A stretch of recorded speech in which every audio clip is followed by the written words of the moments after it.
All right, let's get to. I got to get to Jeff Criswell is with us. Jeff is running for Congress, also in the 14th district. He was the first person in. He was originally challenging Marjorie Taylor Greene, and now she has resigned from Congress. So he'll be in part of this jungle primary that's going on March 17th. And he is obviously in the race. He's built his name ID. He's been running for some time. He was a distinct underdog. He was not going to beat Greene, in my judgment. Jeff, that's just my take. Doesn't mean it's true or not. It's my conjecture. But I also bet the Chargers Monday night plus 1.5. So I'm hot. Jeff, thanks for joining us. Tell me about your campaign. Well, thank you for having me on. By the way, I want to thank Colton Moore for the wonderful help he just gave my campaign. You see what a reactionary, over-emotional, way too young person that is. He has no idea. He wants to, in 20 days, he wants to blow up people's health insurance bills because that's what we did before Obama. And then he gets on and he trashes Israel. Okay. I didn't hear him trash Israel. Hey, Jeff. Yeah. No, I'm not gonna. Wait. No. We gave you a segment here. We gave you a segment here, Jeff. I'm reacting. Not to trash your opponent that just came on. Okay. And the reason why we didn't have you on together, because that's not fair. So tell us what Jeff Criswell is going to do. Okay. All right. Let me just tell you what's going on in this district from a spiritual point of view. All right. I truly believe, one, God led me into this. I ran in Georgia 6. Last time around, I had no chance to win, but the Lord led me into this. Almost immediately after I lost that one, I jumped into in February, March onto 14 again, as a result of God leading me. I truly believe that the mantle of leadership in Georgia 14 is being passed from Marjorie Taylor Greene to Jeff Criswell. I believe that with all my heart. This season that I'm in, I've been a Christian for 48 years. This season that I'm in is a product of those 48 years. Okay, ups, downs, trials, challenges. But where I'm at now, this is the Lord. This is my time. This is my season. John, I love you. Colton Moore is not a favorite. He's got a very negative, there's a lot of people in this district that have a very negative impression of him.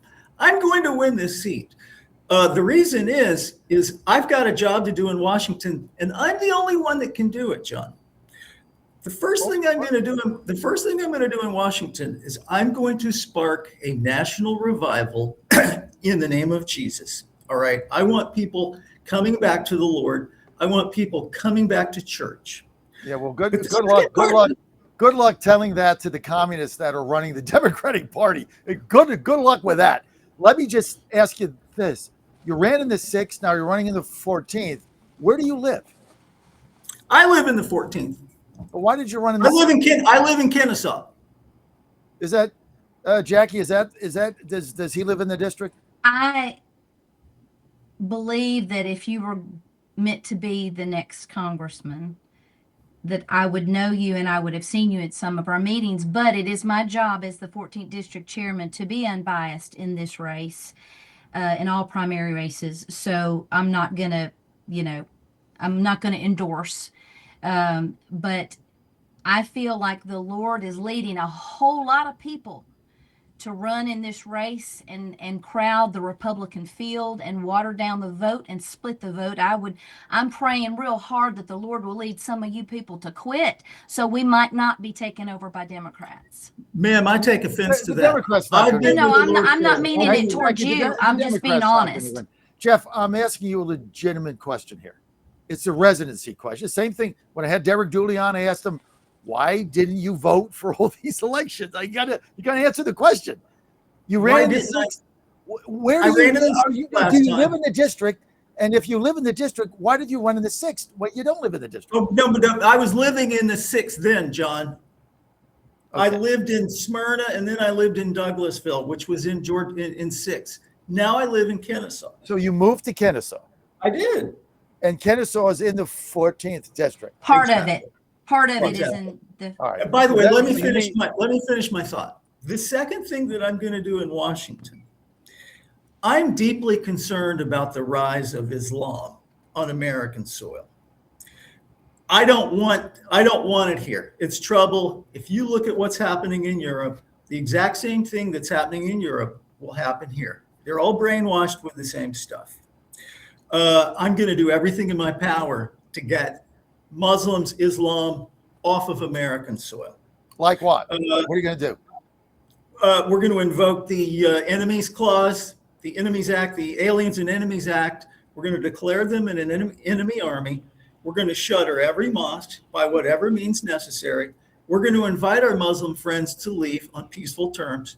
And we are going to deny any Muslim who wants to come into the United States entry. This is a real problem. I don't want this to go any further than it already is. They've got bad intentions. They want to conquer us. They consider us weak. We know they hate Jews in Israel. And I believe they also hate Christians in America. And we're going to address that problem. Jeff. And I'm the man to do it. Go ahead, Debbie. Hey, Jeff, this is Debbie. I have an important question that impacts whether or not you can win. How much money have you raised to get your message out to voters? I have not raised a lot of money, Debbie, but if you want to make a campaign contribution, jeffcriswell.com, hit that donate button. I can use all the help I can get. Jeff, Well, how can you get your message out to voters if you can't raise money? You can't depend on podcasts. You can't depend that. You've got to raise money to get your message to the voters. I totally agree. I totally agree. And I'm working on that. But you know what? We're sitting here talking about Jesus. Jesus took, 5 loaves and a couple of fish, and he fed 5,000 people with it. Actually, more than that, because that didn't include women and children. God can do a lot with a little. But you're right. I'm sitting here talking about Jesus, and God told me to do this, and I'm supposed to do. The proof will be in the pudding. I will take on any of these people. I'm going to beat every one of them, including Mr. Moore, and I'm going to win that seat in Washington. Well, I mean, if you don't have money, you're not going to do that because you can't get your message to voters. And Jesus doesn't have a vote in this election. Christians do. We're working on that, but thank you for the sarcasm. Point. Jesus not voting in this election. Oh, Dooley, you're so funny. Okay, come on, Debbie. Every time you come on, you make me laugh. I'm trying to do a serious talk show here. All right, Debbie. Jeff, Oh, if God. I may, Go ahead. if I Help may, me, Jackie.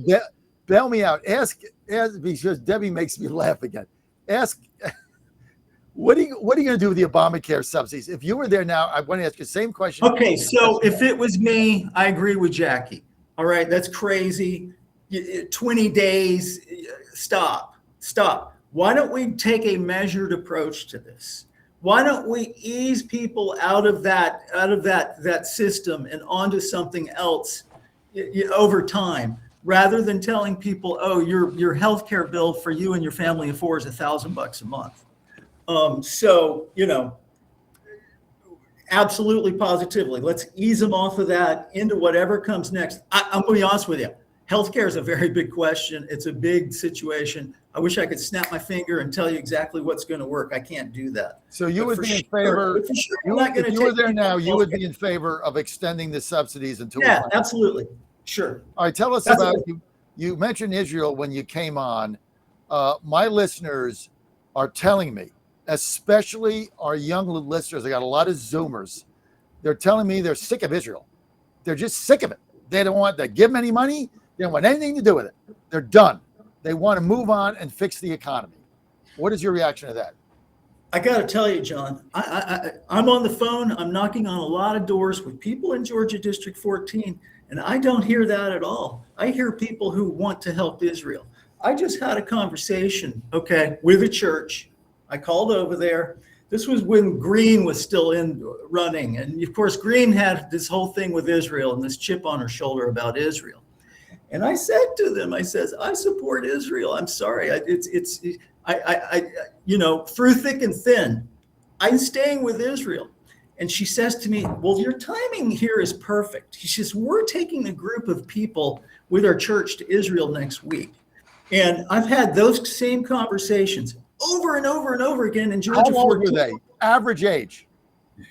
I'm going to guess that this woman that I spoke to on the 50, phone 60? was in her 30s. Yeah, I mean, but I'm talking about young people. I'm just telling you what, look, I'm a supporter of Israel too, but I'm telling you the message I'm getting from Zoomers, and it's not even 80-20, it's 100-0, is Bro, they I are love you. sick of Israel. They're sick I love of it. you. But And here's it's the thing. just the reality, man. When we give that sort of rhetoric, when we use that sort of rhetoric about Israel, who are we giving life to? The Muslim jihad. And all the jihadis here are saying, yeah. See, we told you, those Jews, we hate them. We were right. You were wrong. If I have to choose between supporting Israel and the Muslim jihad, brother, I'm telling you, I'm with Israel every Well, time. that's a Faustian choice. We're not giving you that choice. I'm just telling you what the young people are saying. They want Trump to fix the economy. They want to get growth. They want to get jobs. They want to get opportunity. They don't want H-1B visas, and they're just sick of Israel. They're sick of Ukraine. They're sick of the whole thing. And this is just reality. And that's why they're not turning out for these specials. You can't. The only young people that turn out are the communists. And we got to wake up and smell the coffee. Jeff, thanks for being with us. People want to follow you. They want to donate to your campaign. Where do they go, Jeff? JeffCriswell.com. By all means, my platform, my backstory is there. And by all means, if you want to help us, hit that donate button. $10, $50, whatever. It all helps. Thanks, Jeff, for being with us. Thank you, and we'll see you soon. We're going to take you off. Let's give Jackie and Debbie the final word here. Jackie, you go first. District 14, final word. Final word, qualifying period to be in this special election for all candidates, March 2nd through the 6th. If you want to register to vote, and we need you to if you haven't already, February 17th. March 17th is D-Day. And leading up to this, I'm going to be interviewing all the potential candidates. And we're going to be having some forums in the 14th district. We take this special election very seriously. We are coming together. People who supported Josh McCoon, people who supported David Cross, we're all coming together, and we're going to lock arms. We're going to love each other, and we're going to call everybody, and we're going to be on the same side of this war. And God willing, we're going to win, but we don't need any complacency. Jackie, No complacency. We need prayer and we need action. For people to qualify, do they have to get signatures, or they just pay a fee? No, it's $5,200 qualifying fee, and then you turn around if you get through that special election. If you get to the runoff, get to primaries, it's another $5,200. So you do have to have money to win elections. That's so you're going to get to even get to the runoff. You got to get 10-4. You got to give that. Where does that go? To the district, the party? Where's that? It does not go to the party because they have to go to Atlanta to qualify. So we don't get any of that money. Right. So it goes. Don't care. It goes to Don't pay care. For I tell you what. I'm asking everybody, if you are a Republican politician and you have an office, please stay put. Don't resign. We need fewer special elections. We need people to fulfill the job that we hired them to do. And we need fewer people running in this election, and we need everybody. If you're breathing, if you're hearing me now, you've got to come out on March 17th. We cannot sit this one out. Let me ask you I'm sorry, what, John? After qualifying, would you be willing, with the people that have qualified, to host a debate, which I'll cover nationally, and I'll go up there and cover it, be on the radio, a real debate? Would you be willing to do that? Absolutely. All right, done. We've got to get the word out. Let me ask you another question. Okay. You're great. Can you be a regular Peach Crew contributor on a weekly basis? I'd be happy to. All right, done. Same backdrop. Okay. We keep our tree up forever, Okay, so that works. I got only a couple minutes because we got a hard out at 10:05. Tyler will shoot me. I'm already over my time, but you cannot end the Peach Crew without the final words of wisdom from the one and only Debbie Dooley. Debbie, the floor, my dear, is all yours. No interruptions. Go ahead.